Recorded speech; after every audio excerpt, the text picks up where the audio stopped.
ಶ್ರೀ ಪರಮಾತ್ಮನೇ ನಮಃ. ಶ್ರೀಮದ್ಭಗವದ್ಗೀತಾ ಅಥ ಪ್ರಥಮೋऽಧ್ಯಾಯಃ.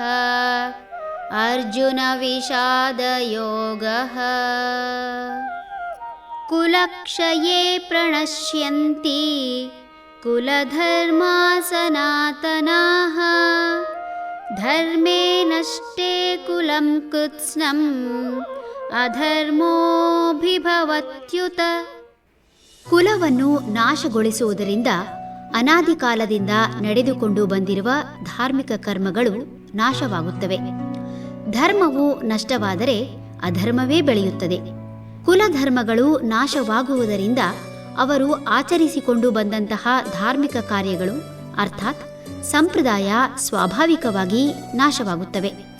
ಭೀಷ್ಮ ದ್ರೋಣಾದಿ ಹಿರಿಯರೂ ಗುರುಗಳು ಧರ್ಮಾತ್ಮರಾಗಿದ್ದರೂ ಸಹ ಅವರು ಅಧರ್ಮದ ಪಕ್ಷವಹಿಸಿ ಹೋರಾಡುತ್ತಿರುವುದರಿಂದ ಅವರೂ ಸಹ ಶಿಕ್ಷಾರ್ಹರೇ ಆಗಿದ್ದಾರೆ. ಸರಿ, ಆದರೆ ಧರ್ಮದ ಅಂದರೆ ಪಾಂಡವರ ಪಕ್ಷ ವಹಿಸಿ ಹೋರಾಡಿದ ಧಾರ್ಮಿಕರೂ ಸಹ ಯುದ್ಧದಲ್ಲಿ ಹತರಾಗುತ್ತಾರಲ್ಲ.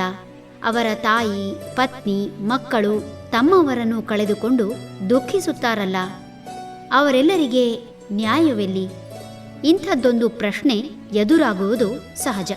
ಇದಕ್ಕೆ ಭಗವಂತ ಮುಂದೆ ಉತ್ತರ ಕೊಡದೇ ಇರಲಾರ. ಅರ್ಜುನನ ಪ್ರಲಾಪ ಮುಗಿದರೆ ಭಗವಂತ ತಾನು ಹೇಳಬೇಕಾದದ್ದನ್ನು ಹೇಳುತ್ತಾನೆ. ಪಾರ್ಥನೊಳಗಿರುವ ಸಂದೇಹ ಸಂಪೂರ್ಣ ಹೊರಬರುವುದಕ್ಕೆ ಅವಕಾಶ ಮಾಡಿಕೊಟ್ಟು ಸುಮ್ಮನೆ ಗರುಡಗಂಬದಂತೆ ನಿಂತು ಮುಗುಳ್ನಗುತ್ತಿದ್ದಾನೆ ಭಗವಂತ. ಹರಿ ಓಂ.